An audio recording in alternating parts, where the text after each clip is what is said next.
नमस्कार। आज देख रहे हैं डेली न्यूज हंट। आज हमारे साथ बात करने के लिए मौजूद हैं मिशन सुरक्षा परिषद के राष्ट्रीय अध्यक्ष माननीय गंगाराम अम्बेडकर जी, पूर्व में मुख्यमंत्री माननीय बहन कुमारी मायावती जी के ओएसडी भी रह चुके हैं। आज हमारे साथ कुछ खास मुद्दों को लेकर आज हम उनसे बात करेंगे। गंगाराम जी, सबसे पहले तो हमारे डेली न्यूज हंट पे आपका बहुत बहुत स्वागत है। धन्यवाद। डेली न्यूज हंट पूरी टीम का मिशन सुरक्षा परिषद के केंद्रीय कार्यालय में मैं बहुत बहुत स्वागत करता हूं, अभिनंदन करता हूं और आपके चैनल की तरफ से देशवासियों को गणतंत्र दिवस की बहुत बहुत बधाई देता हूं। अध्यक्ष जी, लगातार कुछ समय से आप सुर्खियों में सपा सरकार को लेकर काफ़ी एक्टिव दिखे हैं। उसी को लेके एक्टिव होने के बाद कुछ ही समय के बाद आज ऐसा क्या आपको लगा कि जिसके चलते आप सपा सरकार से दूरियां बनाना शुरू कर दिए? 26 मार्च 2017 को हमने जातियों के आधार पर बिखरे हुए समाज को इकट्ठा करने के उद्देश्य से मिशन सुरक्षा परिषद का गठन किया था। एक खास मकसद से इस संगठन को बनाया गया था, जिसमें कि परम पूज्य बाबा साहेब डॉक्टर अम्बेडकर एवं बहुजन नायक मानव श्री कांशीराम जी की विचारधारा पर लोगों को हम लोगों ने तैयार किया। और जब संगठन ने अपना विशाल रूप ले लिया तो पहली बार 22 मार्च 2020 को समाजवादी पार्टी के राष्ट्रीय अध्यक्ष श्री अखिलेश यादव जी की हमारी पहली मुलाकात के बाद अपने संगठन के लोगों के विचार विमर्श करने के बाद हम लोगों ने फैसला किया था कि एक नई पार्टी लॉन्च करने की बजाय श्री अखिलेश यादव जी के नेतृत्व में हम लोग उत्तर प्रदेश में सत्ता परिवर्तन करेंगे। इसके बाद हमारे संगठन के जिम्मेदार लोगों ने अनुसूचित जात के तमाम लोगों को ये समझाने की कोशिश की कि समाजवादी पार्टी का जो नारा है वो बदला हुआ है, नई हवा है, नई सपा का नारा जानकर हम लोगों ने समाजवादी पार्टी को ये समझ करके कि समाजवादी पार्टी जो अपने पूर्व की सरकार में जो उनका दलित विरोधी जो कृत्य था उसमें परिवर्तन करके प्रायश्चित करके शायद हमारे समाज को गले लगाना चाहती है। लेकिन जब हम लोगों ने माहौल पैदा कर दिया अनुसूचित जात के लोगों की, पिछड़ी जाति के लोगों की जब समाजवादी पार्टी में ज्वाइन करने की लाइन लग गई तो शायद श्री अखिलेश यादव जी बिहार की तर्ज पर तेजस्वी यादव जी की तरह बिना सरकार बनाए हुए अहंकार से ग्रसित होने लगे। उन्होंने अनुसूचित जात के जो तमाम जिम्मेदार लोग, कद्दावर नेता थे, उनको हाशिए पर रखने लगे और जो अनुसूचित जाति के साथ साथ अन्य पिछड़े वर्गों के जो सामाजिक संगठन हो, चाहे राजनीतिक दल हो, चाहे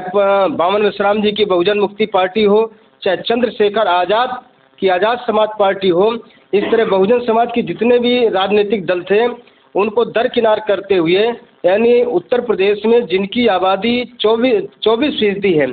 मुस्लिम समाज की आबादी 19% है, जब उनके गठबंधन का स्वरूप निकल कर बाहर आया उसमें एक भी मुस्लिम और दलित चेहरा न दिखाई देना, इससे साबित हुआ कि श्री अखिलेश यादव जी दलित एवं मुस्लिम समाज के लोगों के बगैर उत्तर प्रदेश में सरकार बनाना चाहते हैं। लेकिन जो हमारा मकसद था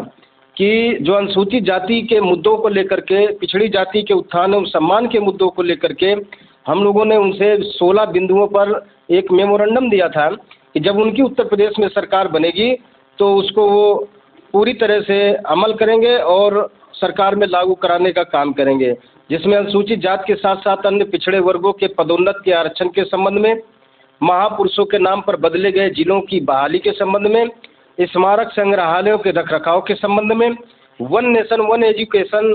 के फार्मूले पर एक समान शिक्षा प्राइमरी और मॉन्टेसरी स्कूलों में लागू कराने के संबंध में, बाबा साहेब डॉक्टर अम्बेडकर की पूरे प्रदेश में जो अतिक्रमण का शिकार हो रही मूर्तियों का बाउंड्रीकरण, सुंदरीकरण कराने के संबंध जैसे तमाम महत्वपूर्ण मुद्दों को लेकर हमने उनको दिया था। उन्होंने हमें भरोसा दिलाया था कि हमारी सरकार बनेगी तो ईमानदारी के साथ इसको लागू करेंगे। लेकिन जैसे उनका माहौल बनने लगा तो उन्होंने हम लोगों को इग्नोर करने की कोशिश की और अपने मैनिफेस्टो पे इन मुद्दों को शामिल करने से किनारा करने लगे।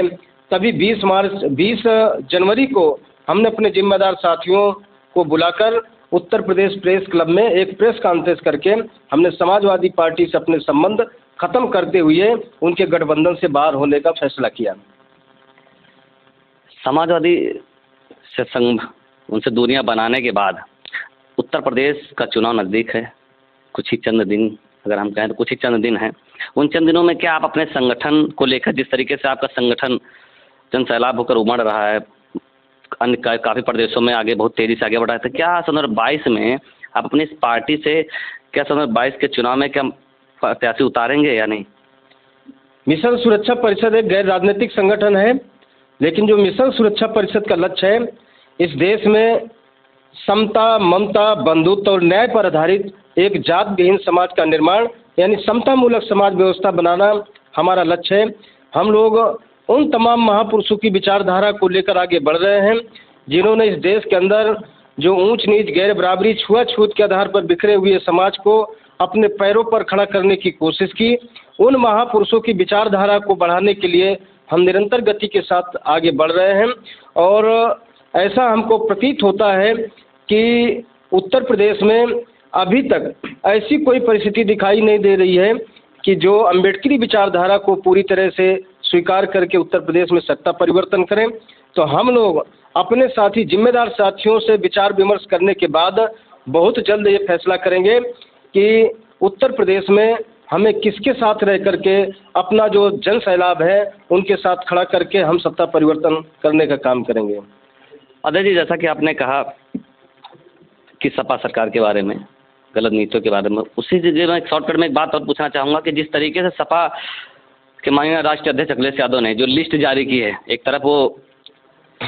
सभी किसानों को बराबर आश्वासन दे रहे हैं कि हमारी सरकार आएगी तो आपको किसी तरीके से कोई समस्याओं का समाधान नहीं करना पड़ेगा, किसी भी समस्या का समाधान नहीं करेगा, हमारी सरकार में हमेशा सुरक्षित रहेंगे। पर वहीं पर ये जो इन्होंने जो लिस्ट जारी की है, उस लिस्ट में सबसे ज़्यादा अपराधी किस्म के लोग हैं। मेरा आपसे ये कहना है कि अगर एक राष्ट्रीय अध्यक्ष, सम्मानित व्यक्ति अगर ज़्यादातर करके अगर सम्मानित पद पर बैठाने के लिए टिकट दिया है, अगर वही लोग अगर चुनाव जीतने के बाद बड़े पद पर बैठेंगे तो क्या लगता है, क्या जो क्षेत्र की जनता सुरक्षित रहेगी या वो अपने आप को सुरक्षित महसूस कर पाएगी?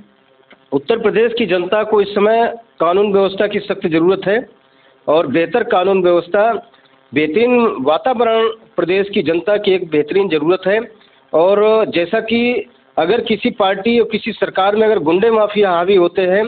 तो निश्चित तौर से कानून की धज्जियाँ उड़ती हैं। और जैसा कि पश्चिमी उत्तर प्रदेश, खास तौर से इटावा, मैनपुरी, कन्नौज, एटा, फर्रुखाबाद की तरफ जो हालात देखने को मिल रहे हैं कि अभी से समाजवादी पार्टी के कार्यकर्ता तमाम जातियों को धमकाने की कोशिश कर रहे हैं कि 2 महीने बाद हमारी सरकार बनेगी तो हम आपको ये करने का काम करेंगे। तो इससे ऐसा भय का माहौल उत्पन्न हो रहा है कि जो अपनी पूर्व की सरकार में उन्होंने गुंडागर्दी को बढ़ावा देने का काम किया था, तो ऐसा उत्तर प्रदेश के आवाम को ऐसा महसूस हो रहा है कि अगर उनको सरकार बनाने का मौका मिलेगा तो निश्चित तौर से गुंडे माफियाओं को आगे बढ़ने का मौका मिलेगा और अपराध पूरी तरह से प्रदेश में छाने का काम करेंगे। अजय जी, लास्ट सवाल मेरा ये है कि अभी हाल ही में पूर्व मुख्यमंत्री का देहांत हुआ था, बाबू कुशवाहा जी का, कल्याण जी का।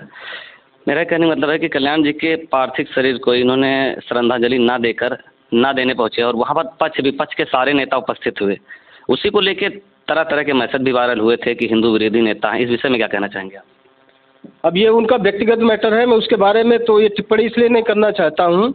क्योंकि वो एक पार्टी के राष्ट्रीय अध्यक्ष है, हो सकता है उनको वक्त ना मिला हो। लेकिन मैंने इसके संबंध में देखा था कि उन्होंने ट्विटर में जो ट्वीट पहली बार सबसे पहले उन्होंने किया था,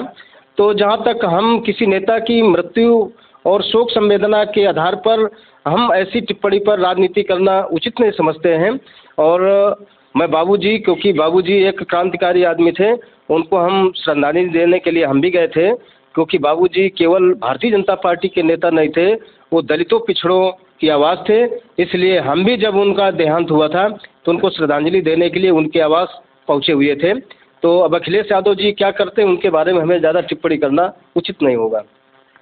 जैसा कि आपने देखा हमारे साथ हमारे चैनल पर बराबर हमारे सवालों के जवाब दिए माननीय राष्ट्रीय अध्यक्ष जी, राजधानी लखनऊ से अभिमन्यु कुमार रावत।